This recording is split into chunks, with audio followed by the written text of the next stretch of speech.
Hi everybody, I hope you're hanging in there during the quarantine. My name is Peter Hum. I'm a pianist and a journalist here in Ottawa, and I'm going to answer some questions that the nice people at the Rec sent me. So here we go. So I was 6 years old and my family and we were visiting relatives in Vancouver. It was our first trip there from Ottawa. And I was really impressed to hear my older cousin Karen playing Raindrops Keep Falling on My Head on the piano. And that had quite a big impact on me. And after that, when we got home, I said I wanted to play the piano too, and my parents indulged me, and that's really the kickoff, I guess, to my musical exploits. Now, as far as jazz goes, I got bitten by the jazz bug when I was in high school, which I think is pretty much part of the origin story for most of the musicians in my generation and in younger generations. I went from liking pop music like the Beatles to liking prog rock like Yes and Genesis, and from there I went into jazz with a lot of friends of mine, and really I think all of us, we haven't looked back. And what really appealed to me about playing jazz back then was the feeling of fellowship that we all had when it came to composing the music together and then performing it for friends and for family. So that was one big deal about playing jazz. And of course the other aspect that really fascinated all of us was the spontaneity of the whole thing, all the improvising that was involved, and the freedom of making music in the moment. And I'd say that those two qualities of jazz are still what keep me going at it so enthusiastically today. When I'm not playing music, I'm working 9 to 5 basically as a journalist with the Ottawa Citizen and the Ottawa Sun, the two big newspapers here in Canada's capital. And I've been doing that for 3 decades now, which is an awful long time, and it makes me one of the survivors, I guess, in this industry. Through my time at the newspaper, which I started right after I left journalism school, I've done most of the beats in the newsroom, so that means everything from covering City Hall to covering criminal trials to covering the education beat and the high-tech sector in Ottawa. But most recently I've been writing about the arts and about restaurants. So for the last 8 years I've been the restaurant critic at the Citizen, which has been a way for me to indulge in another passion of mine, which is food as well as music. So as a restaurant critic, I really have to like a whole lot of cuisines. I can't really play favorites, I guess you could say. And maybe the only thing that I don't really care for is raw celery. That's the only thing that's on my I don't really want to eat it list. But if you ask me to single out something, which I guess is what you're doing, then I'd say one of my big treats when it comes to eating is barbecue. So that means ribs or barbecued chicken or pulled pork, that kind of thing, or beef brisket, which is as they say, the most difficult meat to barbecue. And I'm mentioning barbecue because one of the side pursuits that I've been indulging in the last few years is going and making day trips with some buddies of mine to judge at professional barbecue competitions. So that is kind of a whole different scene in and of itself, and it's allowed me to meet some interesting people and eat an awful lot of meat. I have a lot of the same musical heroes that pianists of my vintage have, I guess. So that means the big four: Herbie Hancock, Keith Jarrett, Chick Corea, and McCoy Tyner. And I'll mention that as a journalist, I've had the the great opportunity to interview two of those four guys. So I've interviewed Herbie in person, and I interviewed Chick over the phone. Both of those were pretty interesting experiences, and of them, I'd have to say that the Herbie interview was really special because it was part of a trip that I made to San Francisco back in 2002 to do some reporting for a batch of stories. So I ended up writing a long profile of Herbie based on a 90-minute interview that I had with him in his hotel room in San Francisco. And I was really fortunate because he was really generous with his time, and he spoke very candidly, and he was very down to earth talking to me about his life and his music. So that will go down as a highlight of my journalistic career. And since we're on the topic of musical heroes, I'll mention that I really am inspired by the guys in my band, which coincidentally is named Peter Hum's Ordinary Heroes. So I'm thinking of Kenji Ome on tenor saxophone, Dave Smith on trumpet, Mike Rudd is on guitar on the record, and Sam Kiermaier from Montreal is playing guitar on the tour that we recently completed. On bass, it's Alec Walkington from Montreal, and on drums it's Ted Warren from Guelph. So getting all of these guys together is pretty challenging. It's not so easy, given that we're scattered all over the place. Kenji is in Antigonish, I'll mention, and Dave Smith is in Brooklyn, but you know, I made it a priority of mine to tour with as many of the guys on the record as possible, because we are you know, a pretty close-knit group of friends, and it would be a special experience for us to not just make music in the studio, but to go out on the road and have that experience. And I was really fortunate to make that happen earlier this year. I think my first musical performance was probably something like a solo rendition at a piano recital of something like Teddy Bears on Parade, or some other kind of simple song for kids that had animals in it, something like that. Maybe Old MacDonald Had a Farm. So that's where my performing career started. Much more clear in my memory are the gigs that we were able to do in mid-March, right before the pandemic came in and killed all the gigs and changed life as we know it. So thanks to grants from the Canada Council for the Arts and the Ontario Arts Council, I was able to take my sextet out on the road from, it was March 6th to March 14th that we were out on the road, and I guess it was right around March 15th that everything went upside down because of the virus. When we were out on tour, we were able to play a batch of gigs in Ottawa, and we went to Montreal and to Toronto and Kitchener as well. And I have to say that the two nights that we did at the Rex on March 11th and 12th were really special, not just for me, but for everyone in the band.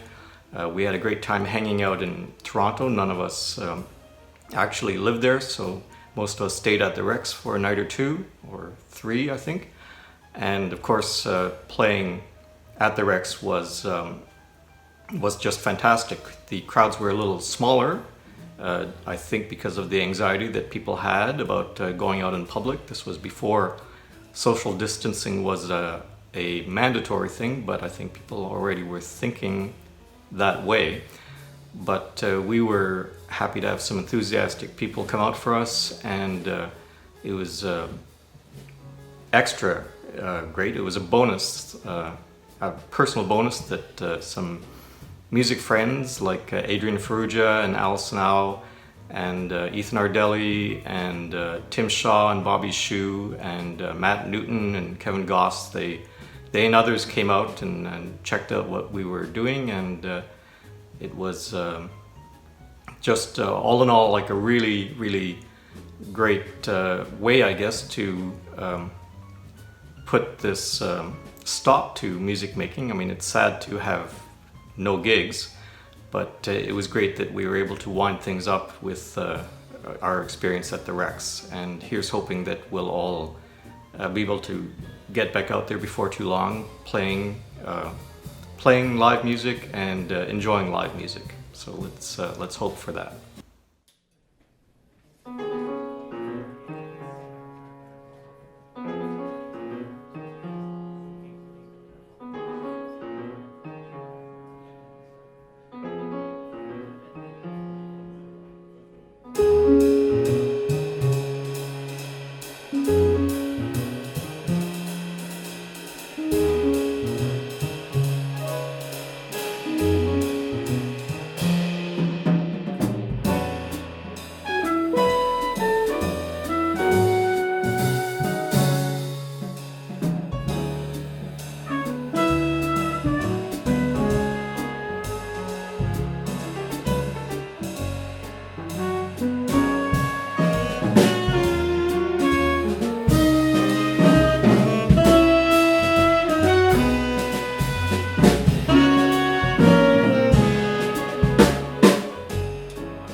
Yeah.